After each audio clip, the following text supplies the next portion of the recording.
치과에서 스케일링, 잇몸 치료합시다 라는 말을 자주 듣습니다. 집에서 양치질을 열심히 하더라도 미처 깨끗하게 닦지 못한 부분을 전문적으로 청소해주는 것을 스케일링, 잇몸 치료라고 하는데, 어떤 부분이 양치하기 어려운 부분일까요? 그럼 사진을 봅시다.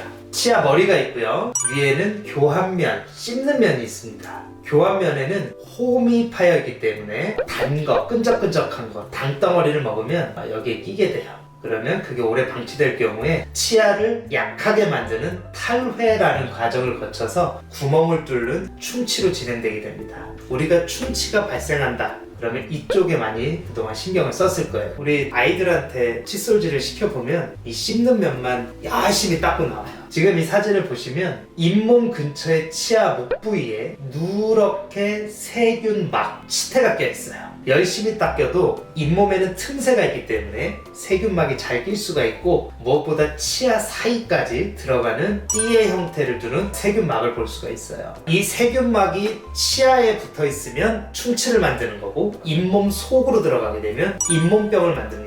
그렇다면 스케일링, 잇몸 치료라는 것은 세균막을 다 제거하는 거기 때문에 치아에서 발생할 수 있는 충치와 잇몸병에 걸쳐서 두루두루 모든 것들을 치료할 수 있고 예방할 수 있는 것이라고 보면 됩니다. 조금 더 이해하기 위해서 치주낭, 잇몸 주머니에 대해서 살펴봅시다. 아까 잇몸 틈새라고 말씀드렸는데, 여기에 치주 탐침이라고 하는 얇은 자를 한번 넣어볼게요. 쭉 들어가다가 딱 막힙니다. 이 자는 밑에서부터 1, 2, 여기가 3mm, 5mm, 7, 8, 9, 10mm로 되어 있어요. 2에서 3mm가 다 딱 막히면 건강한 잇몸이고 뼈가 녹지 않은 것을 의미합니다. 4mm까지도 괜찮아요. 하지만 5mm 이상 들어가게 되면 어느 부위를 넣었더니 쑥 들어가죠. 현재 이거는 8mm가 들어갔어요. 10mm까지 들어가면 뿌리 끝까지 뼈가 녹았다라고 우리가 생각할 수가 있어요. 치주염이 상당히 진행된 상태죠. 그래서 이 치주낭의 깊이를 측정하는 탐침을 통해서 간단한 치은염인지, 아니면 이제 적극적으로 치료를 해야 되는 치주염 중간 단계인지, 이제는 치료해도 정상으로 회복하기가 어렵다라고 판단할 수밖에 없는 중등도 이상의 치주염인지를 진단하게 됩니다.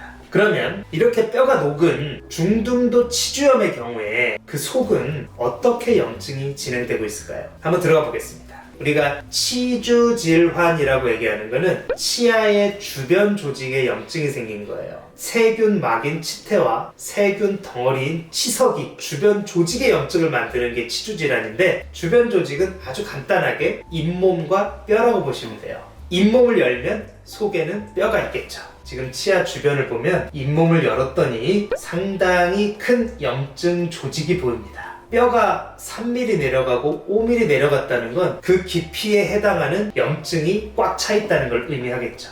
그러면 잇몸을 열고 열심히 염증을 제거해 보겠습니다. 속에는 그 염증을 만들었던 세균 덩어리, 치석이 보입니다. 이것이 바로 치주질환을 일으켰던 원인이 되겠죠. 스케일링 잇몸 치료라고 광범위하게 말씀드린 잇몸 치료라는 목적은 치석을 제거하는 것에 있겠습니다. 그래서 스케일링은 치아 주변, 특히 치아 목 부위와 잇몸 틈새, 치아 사이 정도를 깨끗하게 하는 것을 스케일링이라고 하고, 스케일링 다음 단계가 잇몸 치료예요. 잇몸 치료부터는 잇몸 주머니 속으로 기구가 접근을 해서 들어갑니다. 그럼 아프겠죠. 그래서 치아를 전체적으로 오른쪽, 왼쪽, 앞니, 위아래로 해서 6군데로 분할을 한 뒤 그 한 부위씩 잇몸 치료를 진행하게 됩니다. 마취를 하게 되고 잇몸 주머니 속을 전문 기구를 넣어서 깨끗하게 청소를 하고 약도 넣고 아니면 약을 처방하기도 하고, 그런 과정이 잇몸 치료입니다. 잇몸 치료까지는 치과에서 행하는 아주 기본적인 술식에 속해요. 잇몸 수술부터는 잇몸을 전문적으로 치료하고 자연 치아를 적극적으로 관리해드리고자 하는 그런 욕심과 의지가 있는 그런 치과에서 이제 행하는 건데, 사실 자연 치아를 살리기 위해서는 잇몸 수술까지도 적극적으로 진행을 해야 됩니다. 잇몸 수술을 왜 하느냐? 아까 전에 보여드렸던 사진에서 알 수 있듯이 잇몸 속에는 큰 염증과 그 염증을 만들었던 치석이 들어있습니다. 근데 잇몸을 열어서 직접 보지 않고 잇몸 속을 깨끗하게 했을 때는 그 염증을 확실하게 제거할 수도 없고 원인이 되었던 치석도 제거할 수가 없어요. 어느 정도 통증과 붓기와 혹은 염증의 정도를 줄일 수는 있지만 근원이 되는 세균 덩어리를 완전히 제거하지 못했기 때문에 염증은 다시 재발하기 쉽고 중등도 치주염은 계속해서 진행이 될 겁니다. 그래서 대부분의 치주염의 경우에 탐침으로 깊이를 재봤던 그 치주낭의 깊이가 5mm 이상일 경우에, 그리고 이 치주낭 속에 충분한 염증과 치석이 있다고 판단됐을 때는 잇몸 수술이 시행되어야 합니다. 다른 사진을 한번 볼까요? 이렇게 보면 잇몸을 열었더니 속에 이렇게 치석이 보이고, 그리고 나서 깨끗하게 해준 다음에 잇몸을 닫는 과정이 필요합니다. 특수한 경우에만 잇몸 속에 치석과 염증이 가득 찬 게 아니고 40대, 50대가 되시면 유병률이라고 하는 치주질환에 걸릴 확률이 상당히 높습니다. 대부분 선천적으로 매우 탄탄한 잇몸, 그리고 세균에 대한 강한 저항성을 갖고 있지 않으신 분들은 치주염에 걸릴 수 있고 치아 주변에 뼈가 녹을 수 있으며 그곳에는 치석과 염증이 들어있을 겁니다. 스케일링, 잇몸 치료, 잇몸 수술이라는 그 단계를 통해서 주기적으로 깨끗하게 관리를 해주셔야 잇몸병을 예방하고 잇몸병을 치료하며 발치로 갈 수 있는 그런 치아가 흔들리는 결과를 최대한 미룰 수가 있습니다. 잇몸 치료가 양치질을 열심히 하더라도 닦기 어려운 부분을 깨끗하게 청소한다고 말씀드렸잖아요. 그러다 보니까 잇몸 치료라고 하는 것은 충치 예방에도 효과가 큽니다. 초등학교 4, 5, 6학년으로 올라가게 되면 7살 때 나왔던 첫 번째 큰어금니 뒤쪽으로 두 번째 큰어금니가 나오기 시작을 해요. 초등학교 고학년이 되면 뒤쪽에 하나가 더 나와서 7개의 치아를 닦아야 되고 뒤쪽에는 영구치 큰어금니 2개가 있습니다. 이걸 정말 잘 닦아줘야 되는데 대부분 치과에 와서 충치가 생긴 아이들의 칫솔질을 얼마나 꼼꼼히 하느냐를 들여다봤을 때 상당히 부족한 부분이 많이 보이고, 그곳이 어디냐? 대체로 씹는 면 열심히 교육할 수 있어요. 옆면까지 닦을 수가 있는데 보통은 잘 닦이지 않는 부분은 아까 말씀드린 치아의 목 부위 혹은 잇몸 틈새에 해당하는 이 부분이 띠를 이루면서 충치를 만들고 있어요. 이런 띠를 이루는 충치는 치아를 크라운을 해야 될 정도로 치아 삭제량이 많은 치료가 들어갈 수가 있어요. 다른 사진도 마찬가지입니다. 이렇게 보면 이게 첫 번째 큰어금니, 두 번째 큰어금니고, 두 번째 큰어금니의 씹는 면도 저 뒤쪽으로 잘 안 닦이고 있지만 옆면 그리고 밑으로 내려가서 목 부위, 잇몸 틈새에 이르는 부분에 실태가 끼면서 치아에 구멍이 뚫리는 충치가 생기고 있는 것을 볼 수가 있어요.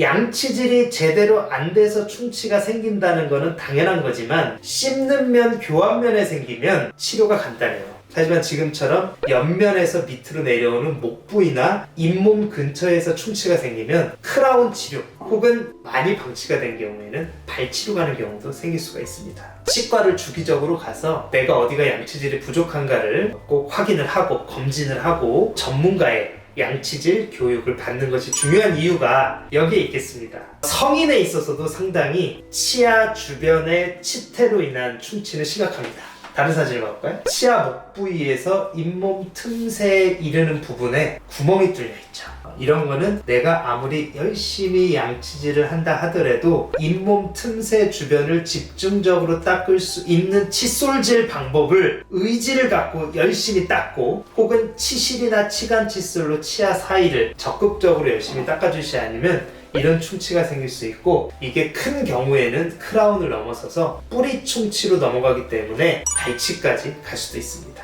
잇몸 치료를 잘 권하는 병원을 좋은 병원이라고 해요. 그 이유는 잇몸 치료가 환자분들에게 이해를 시켜야 되는 시간이 많이 들고, 또 치료도 마취를 꼼꼼하게 안 아프게 하고 마무리하는 데까지 시간이 드는데 그에 비해서 이렇게 비용이 많이 받을 수는 없어요. 그래서 수가가 높지 않다 보니까 아무래도 병원에서 적극적으로 많은 환자에게 행하는 거는 부담이 된다라고 생각하는 병원도 있고, 무엇보다 제일 큰 이유는 환자하고 괜한 오해가 쌓일 수 있다는 거예요. 왜냐면 당장 지금 아프지 않아, 당장 시리지 않아, 눈으로 봤을 때 당장 충치가 없어. 이런 경우에 잇몸 치료와 잇몸 수술을 권하게 됐을 때 결국은 잇몸을 청소한다고는 하지만 상처가 나는 거잖아요. 그러다 보면 불편할 수가 있어요. 괜히 잇몸이 욱신할 수 있고 시릴 수도 있고, 그러면 나는 불편하지 않았는데 괜히 잇몸 치료를 해가지고 이 불편함을 만들어 놨느냐라는 오해가 쌓일 수 있어요. 그래서 사실 환자가 불편하지 않다고 하면 적극적으로 잇몸 치료 하셔야 됩니다, 하십시오 라고 말씀드리기가 또 어려운 상황도 있어요. 그래서 사실 제일 중요한 건 환자와 병원 간의 신뢰는 뭐로 만들어지죠? 소통으로 만들어집니다.